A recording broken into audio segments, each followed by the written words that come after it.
protesting.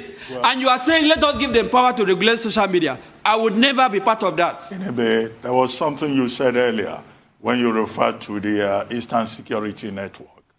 I hope you are not justifying violence by any group inside Nigeria, because one of the bases for the objection of the federal government to Twitter is that Twitter has become a platform inside Nigeria for a particular separatist movement within the country.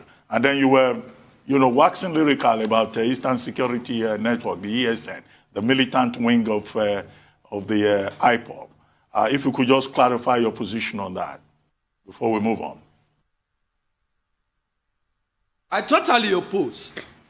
I totally deprecate and condemn unreservedly the killing of policemen, the burning of police stations, the carnage that is going on in the East. I am not sympathetic to IPOB. I don't believe in IPOB. I don't subscribe to IPOB. I am not a follower of Nnamdi Kanu. I have never been. I have always been critical of what he's fighting for. I do not believe in Biafra. I also do not believe in splitting Nigeria, even though I totally oppose the fraudulent one Nigeria they are talking about, because the united Nigeria that I want must be based on justice, must be based on rule of law. But I do not believe that we should divide the country. At the same time, we cannot criminalize what ordinarily should be an exercise of the right to self-determination.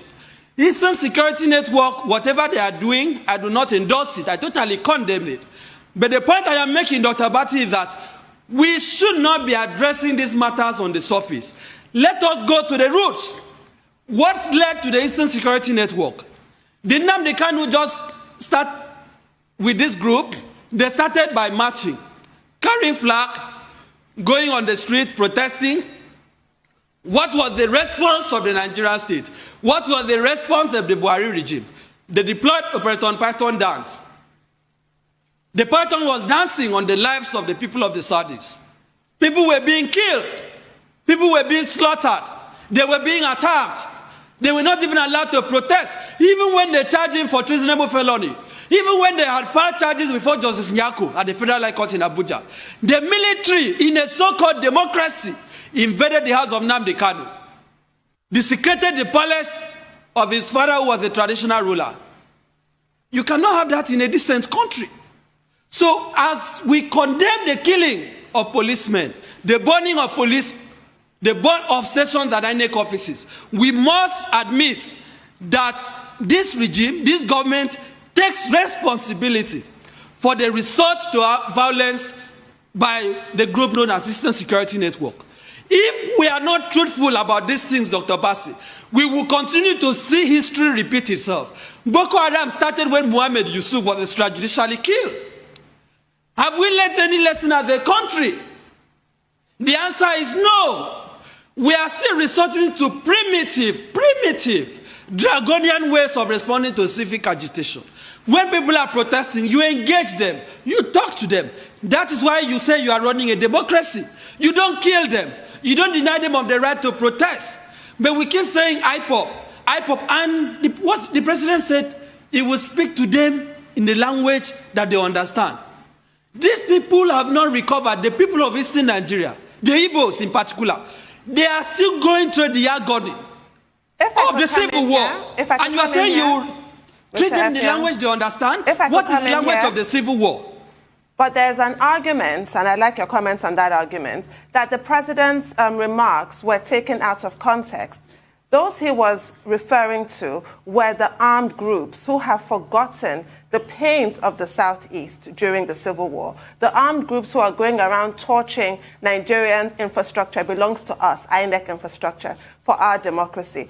That comment was made to a specific cadre of criminals. So those who leapt to their defense were wrong-footed, including Twitter, who did not take time to appreciate the broader context of that remark before deleting the tweet. Now, should Twitter have approached the Nigerian government, because this is a sovereign state, before deleting that tweet? I want your take on that. And also the general global move towards social media regulation. The U.S. government, the U.S. House of Representatives actually has 4 bills right now in the offing to restrain social media giants about utilizing user data, buying other platforms. I grant you, none of them is trying to restrain or censor the actual posts that individuals make. But there is a general sense that social media giants are too big for their britches. Your comments? Do you know that as I speak today, Nigeria does not have a data protection law?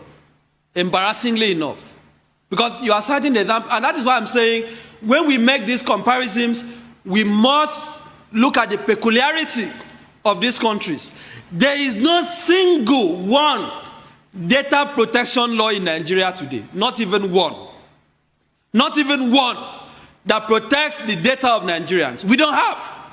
We do not have. Now, you make, the point that the president's comment was taken out of context.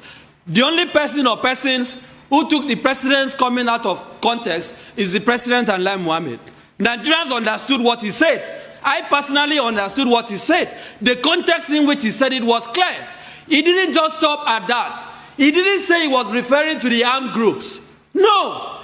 When you look at it objectively, when you look at it in context, because he said that they have businesses all over the country.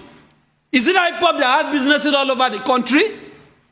Does IPOB have business in Kano, in Sokoto, in Zamfara, in Benue, in Kwara, in Ogun, in Cross River?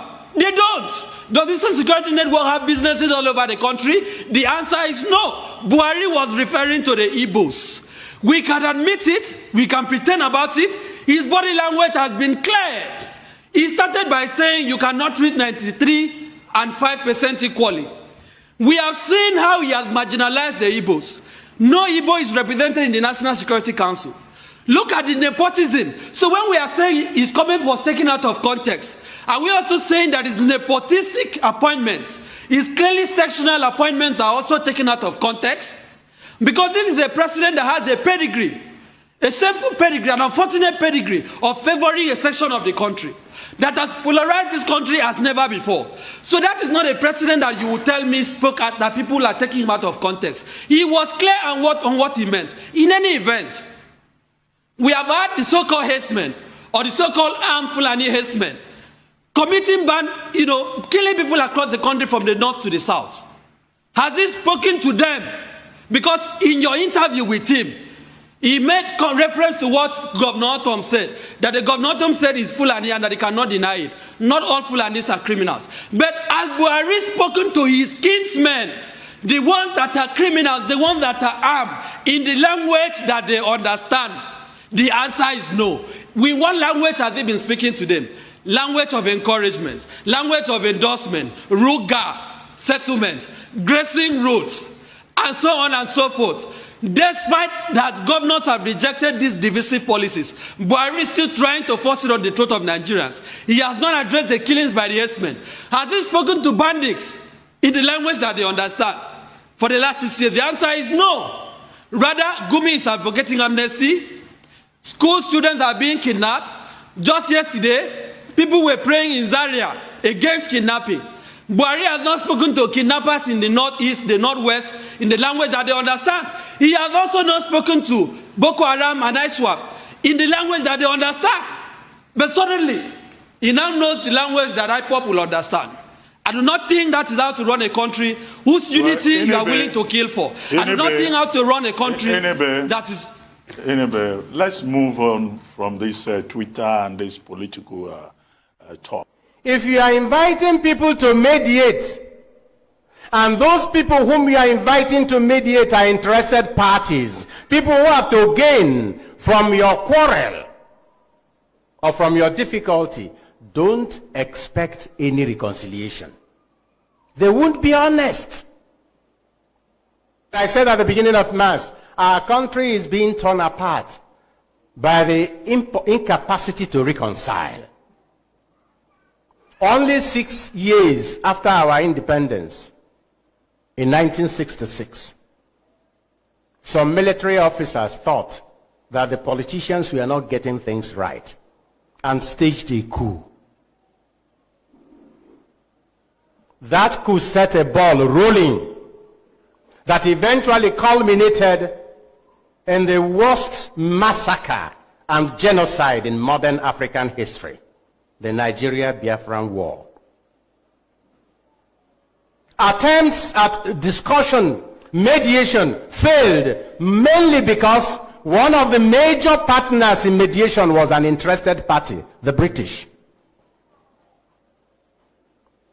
When you are calling those who sell arms, when you are calling those who steal your minerals when you are fighting, when you are calling those who want your population to be reduced to half, to come and mediate between you and your brother because you are quarreling, you can imagine the type of advice he will give you. But that is not the worst. The worst is that since after that war, no attempt has been made at reconciliation. Let us talk this thing over. My brother and friend, the Bishop of Sokoto, Matthew Hassan Kuka, has kept saying, until Nigerians sit down and discuss the injustices done to the Easterners during the war and ask for pardon for the unjust murder, there will be no peace. And let me warn those going for Biafra, we will break away, but we will carry our heart with us. Even if we break away, that does not solve the problem. Let us talk these things over. After the war, they told us there will be reconstruction, reconciliation, and rehabilitation. As not one of those things was done. And because we have not been able to talk these things over, the injury that was done to a people is handed from one generation to another generation. Scrapping history from our curriculum in the secondary schools will not solve the problem. The problem will be solved by, let us sit down and talk these things over. And if we can't handle it, we are